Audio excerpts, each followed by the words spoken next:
రాత్రి సమయాల్లో joint pains ఎందుకు పెరుగుతాయో ఇప్పుడు మాట్లాడుకుందాం. మనకి రాత్రి సమయంలో ఏముంటుందంటే మనకి జాయింట్ ఎట్లా ఉంటుందంటే రెండు బోన్స్ మధ్యలో ఆ బోన్స్ని కలిపి ఉంచుతా క్యాప్స్యూల్ అని ఉంటుంది సార్. సో ఆ క్యాప్స్యూల్ చుట్టూ సైనోవియల్ మెంబ్రెయిన్ ఉంటుంది. ఆ సైనోవియల్ మెంబ్రెయిన్ ఏం చేస్తుందంటే సైనోవియల్ ఫ్లూయిడ్ని ప్రొడ్యూస్ చేస్తుంది.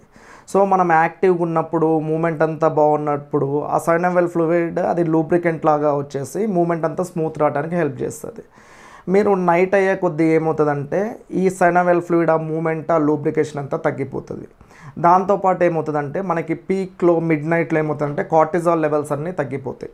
ఆ కార్టిజాల్ అనేది ఏంటంటే ఒక యాంటీ ఇన్ఫ్లమేటరీ మాలిక్యూల్ అనమాట. సో ఆ యాంటీ ఇన్ఫ్లమేటరీ మాలిక్యూల్ దాని ఎఫెక్ట్ అంతా తగ్గిపోవటం వల్ల మనకి జనరల్గా ఈ నైట్ పెయిన్స్ ఎవరిలో వస్తుంది, ఏమైనా అరుగుదల మార్పులు ఉన్నా, లేకపోతే ఏమైనా టెండాన్ ఏమైనా డ్యామేజ్ ఉన్నా, లేదంటే పెరియాథ్రైటిస్ ఏమైనా ఉన్నా, ఇలా చాలా కండిషన్స్ ఉంటాయి అనమాట. అంటే దేనివల్ల పెయిన్ వస్తున్నాయో, లేకపోతే ఏమైనా బర్సైటిస్ అంటారు, అంటే జాయింట్ చుట్టూ ఉండే బర్స అది ఇన్ఫ్లేమ్ అయినట్టు అవుతుంది అనమాట. సో పగటి పూట మనకున్న యాంటీ ఇన్ఫ్లమేటరీ ఎఫెక్ట్ ఏదైతే కార్టిసాల్ ప్రొడ్యూస్ చేస్తుందో నైట్ పూట ఆ ఎఫెక్ట్ తగ్గిపోతుంది అనమాట. ఆ ఎఫెక్ట్ తగ్గిపోయి లూబ్రికేషన్ కూడా సైనోవియల్ ఫ్లూయిడ్ లూబ్రికేషన్ తగ్గిపోవడం వల్ల అది నొప్పిలాగా వస్తుంది. దాంతోపాటు ఏమవుతుందంటే అట్లా నొప్పి వచ్చినప్పుడు ఏమవుతుందంటే చుట్టూతా మజిల్స్ అన్నీ మొత్తం పట్టేసినట్టు అవుతుంది అనమాట మూమెంట్ అవాయిడ్ చేయడానికి. సో కొంచెం డిస్కంఫర్ట్ పెయిన్ ఎక్కువ అవటం రాత్రిపూట అలా జరుగుతూ ఉంటాయి. దీనికి మనం ఏం చేయాల్సి వస్తుందంటే కొంచెం ప్రాపర్ స్ట్రెచ్చింగ్స్ పెట్టుకోవటం కానీ, జాయింట్ పొజిషన్ కరెక్ట్గా మెయింటైన్ అవ్వటం కానీ, మన మ్యాట్రిస్ కానీ పిల్లో కానీ కరెక్ట్గా ఉండేటట్టు చూసుకోవటం కానీ, కొంచెం హాట్ ప్యాక్స్ అప్పుడప్పుడు ఏంటంటే కొంచెం కోల్డ్ కంప్రెషన్ అవి కూడా ఇవ్వచ్చు. అది కొంచెం నమ్ చేసి రిలీఫ్ అయ్యేటట్టు వచ్చేసేస్తుంది.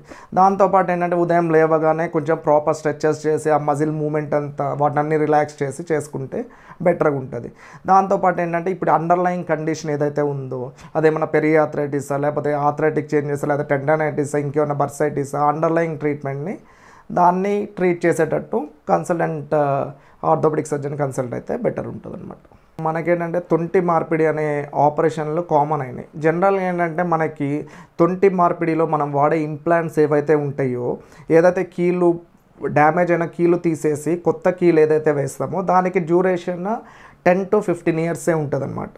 సో మేమేం చేస్తామంటే తొంటి మార్పిడి చేసే ముందే దానికి ఆల్టర్నేటివ్ ఆప్షన్స్, అంటే అది ఎంతవరకు ఆ ఉన్న కీలునే ఎంతవరకు అయితే దాన్ని కాపాడగలము, దాన్ని ఏమన్నా మోడిఫై చేయగలమా, మెడికేషన్స్తో తగ్గుతుందా, లేదంటే కొంచెం దాన్ని ఆ సర్ఫేస్ అనేది బాల్ ఒకటి అన్ఈవెన్ ఉన్నదాన్ని అంతా స్మూతింగ్ చేసి రీసర్ఫేసింగ్ చేయగలమా, అలా ప్రొలాంగ్ చేస్తామన్నమాట. అలా కాదు ఏం లేదు మొత్తం టిష్యూ అంతా డ్యామేజ్ అయిపోయింది, జాయింట్ అంతా దెబ్బతింది, ఇంకా అలాంటప్పుడు ఆప్షన్ ఏం లేనప్పుడు ఏం చేస్తామంటే అప్పుడే ఇంకా తొంటి మార్పిడి చేయాల్సి వస్తుంది. వీళ్ళల్లో ప్రాబ్లం ఏమవుతుందంటే మళ్ళీ అది రివిజన్ చేయాల్సి వస్తుంది అనమాట. అంటే మళ్ళీ 15 ఇయర్స్ తర్వాత మళ్ళీ మార్చాల్సిన ఛాన్స్ ఉంటుంది. ఇప్పుడు మనకేంటంటే ఇప్పుడు ఈ కోవిడ్ సిచ్యువేషన్ పోస్ట్ కోవిడ్ తర్వాత ఏమైందంటే ఒకటి అది కరోనా వైరస్ రిలేటెడా లేదంటే వాడుతున్న స్టిరాయిడ్స్ వల్ల చాలామందిలో ఏమవుతుందంటే ఏదైతే తొంటి బాల్ ఉంటుందో ఆ బాల్కి రక్తం వెళ్ళకుండా ఎవాస్కులర్ నెక్రోసిస్ అంటారు, ఆ బాల్ చనిపోయినట్టు అవుతుంది అనమాట. సో ఇప్పుడు యంగ్ పేషెంట్స్ ఎక్కువ మంది దీనికి ఆ బాల్ చనిపోయి రక్తం అందక వస్తున్నారు అనమాట. దానికి ఏంటంటే వేరే ఆప్షన్స్ ఉంటాయి. మనకేంటంటే కోర్ డీకంప్రెషన్ అంటారు. ఏదైతే ఆ బాల్ అంతా చనిపోయి రక్తం సరిగ్గా వెళ్ళదో అక్కడ డీకంప్రెస్ చేసేసి దాంట్లో ఏంటంటే వాస్కులర్ గ్రాఫ్ట్ ఫిబ్యులర్ గ్రాఫ్ట్ అట్లా చేసి ఆ బాల్ మళ్ళీ బతికేటట్టు చేయటము, లేదంటే సమ్ మెడికేషన్ ఉంటుంది అనమాట బిస్ఫాస్ఫోనేట్స్ అని, ఆ మెడికేషన్స్తో బాల్ని ఎంతవరకు రెక్టిఫై చేయాలో అది చేస్తాం అనమాట. సో ఇది అసలు మనం చెయ్యాలి, ఎప్పుడు చేయాలి, ఎలా ప్రొలాంగ్ చేయాలో తెలుసుకోవాలంటే మనం ఏంటంటే స్టేజింగ్ ఉంటుంది. ఎంఆర్ఐ తీపిస్తాము. ఎంఆర్ఐ తీసిన తర్వాత ఎట్లా అంటే ఆ స్టేజ్ని బట్టి బాల్ ఎంత డ్యామేజ్ అయిందని బట్టి మనం మ్యాక్సిమం మెడికేషన్తో ప్రొలాంగ్ చేయడానికి లేదంటే దాన్ని మోడిఫై చేయడానికి ట్రై చేస్తాం. ఇప్పుడు ఉన్న ఇంప్లాంట్స్లో కూడా కొంచెం అడ్వాన్స్డ్ ఇంప్లాంట్స్ ఎక్కువ రోజులు వచ్చేటట్టు మనం ఏంటంటే దీంట్లో రకరకాలు ఉంటాయి అనమాట. మెటల్ ఆన్ పాలీ అని, సెరామిక్ అని. సో అడ్వాన్స్డ్ ఇంప్లాంట్స్ వేయడానికి ట్రై చేస్తాం అనమాట. ఇది చిన్న వయసులో వాళ్ళకి ఎలా అంటే మేమేం చేస్తామంటే అండి దాదాపు దాన్ని ప్రొలాంగ్ చేయడానికే ట్రై చేస్తాం. ఆ నొప్పి రాకుండా ఎట్లా చేయాలి, ఆ ఉన్న హెడ్ని ఏమైనా మోడిఫై చేయాలా, లేదంటే కొన్ని ఆస్టియోటమీస్ ఉంటాయి అన్నమాట. అంటే బాల్ని మొత్తం మార్చకుండా ఏంటంటే ఒక్కసారి బాల్ తీసేస్తే అది ఇంకా న్యాచురల్ బాల్ కాదు, ఆర్టిఫిషియల్ బాల్, ప్లస్ దాని డ్యూరేషన్ కూడా తక్కువ ఉంటుంది. సో మేమేం చేస్తామంటే ఆ బాల్ని బతికించడానికి మ్యాక్సిమం ట్రై చేస్తాము.